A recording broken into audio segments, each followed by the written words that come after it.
Notre invité de la semaine, lui, est policier et syndicaliste. La profession est vivement critiquée depuis des mois. Les liens semblent brisés entre une partie de la population et les policiers. Comment le vivent-ils?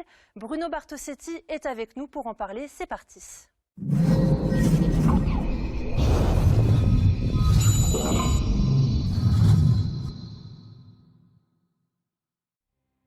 Bonjour à tous, je suis ravie de vous retrouver. Bruno Bartosetti, bonjour, merci d'être avec nous. Avant de parler de cette relation entre les citoyens et les policiers, je vais vous présenter rapidement.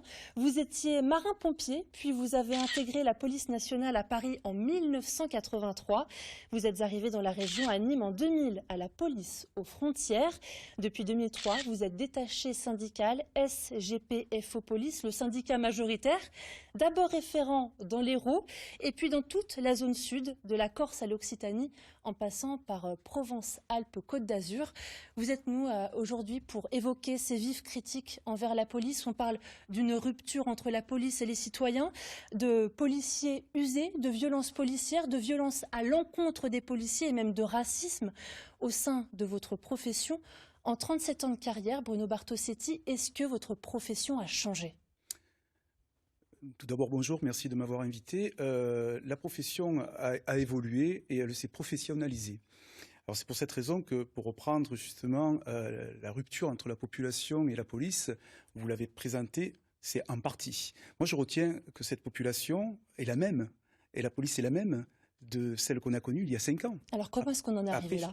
Alors ce que je crains malheureusement, c'est qu'on retienne justement la petite partie qui rejette cette police nationale. Lorsque vous demandez aujourd'hui à la population avec qui elle est en rupture, elle va vous parler d'abord de nos élus, de nos politiques, et je ne les mets pas tous dans le même panier.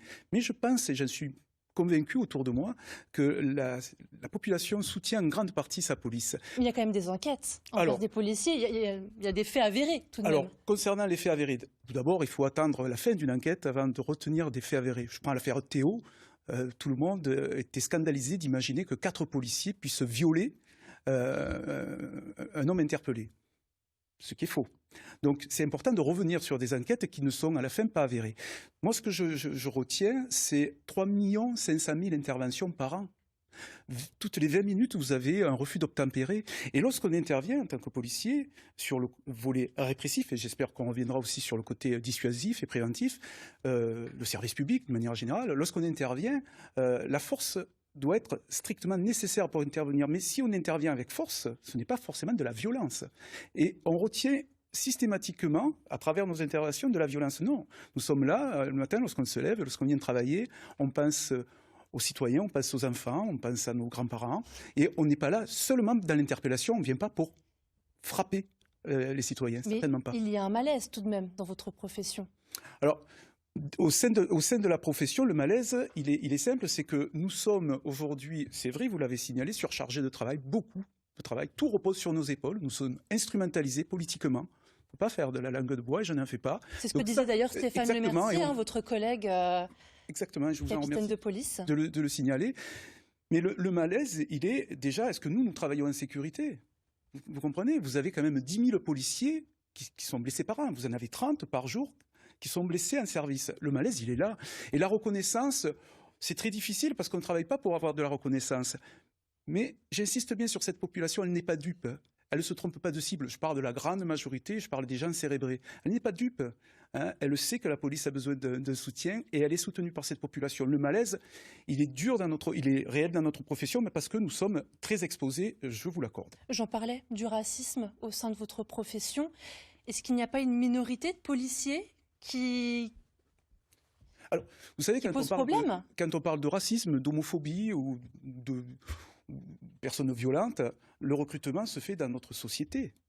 Et lorsqu'on a des cas avérés dans notre profession, je peux vous assurer que au bout d'un moment, ce policier-là, qui s'écarte du chemin, va se retrouver en sanction. Mais il a été recruté. Il a été recruté, mais le recrutement se fait de manière aujourd'hui très rapide, je vous l'accorde. On a un problème de recrutement. Pourquoi? Parce que le métier de policier ne fait rêver plus personne. Vous comprenez, il faut intéresser, il faut encourager les policiers, il faut les respecter, et peut-être qu'on fera naître des vocations. Si on recrute massivement, très rapidement, dans une C'est-à-dire, société. très rapidement, ça veut dire quoi? Ça veut dire qu'après un concours écrit, vous avez un entretien d'une demi-heure à l'oral. Seulement? Seulement. Donc après, lorsqu'on a des policiers qui sont dans notre profession, je vous dis bien, pour la grande majorité et les 99% se comportent très bien, j'insiste bien. Ce serait aussi caricatural que de vous dire, alors que j'ai travaillé dans des cités, notamment à Marseille, ou 48 cités dans le 15e arrondissement, je connaissais bien quand même la population, ça aurait été tout aussi radical, péjoratif que de dire mais vous avez que des voyous dans ces cités. Non, vous avez 1% de la population dans ces cités qui empoisonne la vie des gens.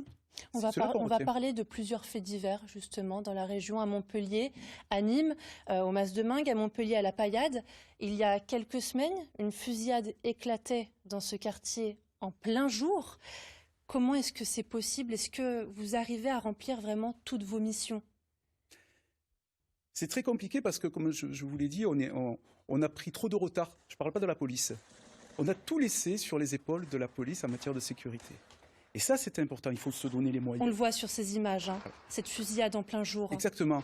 Quand vous savez qu'une cité peut rapporter 20 000 € par jour en matière de vente de drogue, les règles, les lois sont dictées par ces voyous qui empoisonnent la vie des riverains et qui demandent de la présence policière. Mais ils demandent aussi une présence de service public.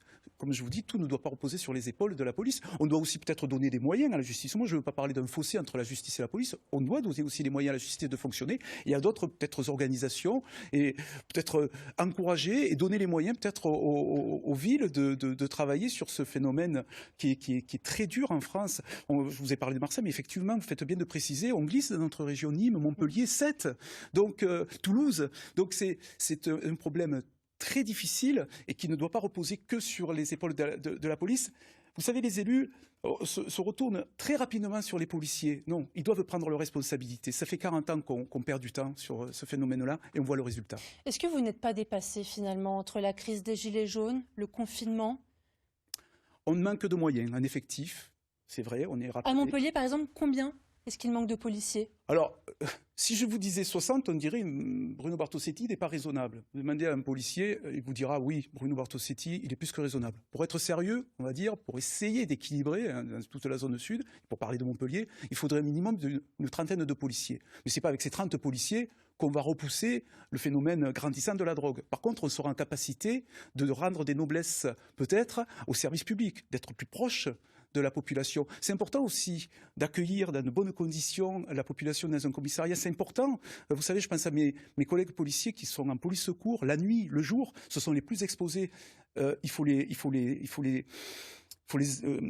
aider, il faut leur donner les moyens aussi d'être présents. Lorsque vous êtes à deux dans un véhicule, vous ne travaillez pas en sécurité. Il faut beaucoup plus de moyens. Déjà, pour travailler en sécurité, il faut se montrer présent pour la population. Après, en matière d'effectifs, pour la drogue, on a besoin, pour repousser ce phénomène de drogue, on a besoin d'effectifs, mais ça va beaucoup plus loin que ça. Le sujet est beaucoup plus large que le simple renfort d'effectifs pour enrayer ce phénomène très lourd qu'on rencontre dans les cités lorsqu'il y a des fusillades, comme on l'a vu un dimanche à Montpellier. On va parler également des violences policières. Si vous voulez. Comment est-ce que c'est possible aujourd'hui? On a vu plusieurs affaires de violences policières. Comment est-ce que vous les percevez, ces violences policières? Alors, vous imaginez bien qu'un policier ne cautionne pas les violences. Alors, lorsqu'on va retrouver un cas isolé, avant de regarder une vidéo qui dure 5 secondes, il faut regarder la vidéo et l'ensemble de la situation. C'est-à-dire, après, on se retrouve dans une situation très compliquée. Lorsqu'on parle de violence policière, vous et moi, on est confortablement installés. C'est facile. Lorsqu'on est au cœur d'une situation très complexe, il faut comprendre que le policier, c'est un homme qui fait de son mieux. Et lorsqu'il dépasse la ligne blanche, et c'est très rare, parce qu'on retient que les faits isolés, mais c'est très rare. Je salue encore une fois tous ces policiers qui interviennent toute l'année avec, je vous dis bien, 3 500 000 interventions par an. Donc quand il y a des dérapages, écoutez, heureusement, malheureusement en tout cas, à la sortie, il y a une sanction. Donc qu'est-ce qu'on fait ? J'ai entendu des élus qui voulaient remettre en cause l'institution policière lorsqu'il y a un pédophile dans l'enseignement. Est-ce qu'on va virer les 850 000 enseignants? Non, je crois qu'à un moment donné, il faut continuer à progresser. Et c'est ce qu'on fait. C'est ce qu'on fait aujourd'hui. Le message est passé. Merci Bruno Bartosetti.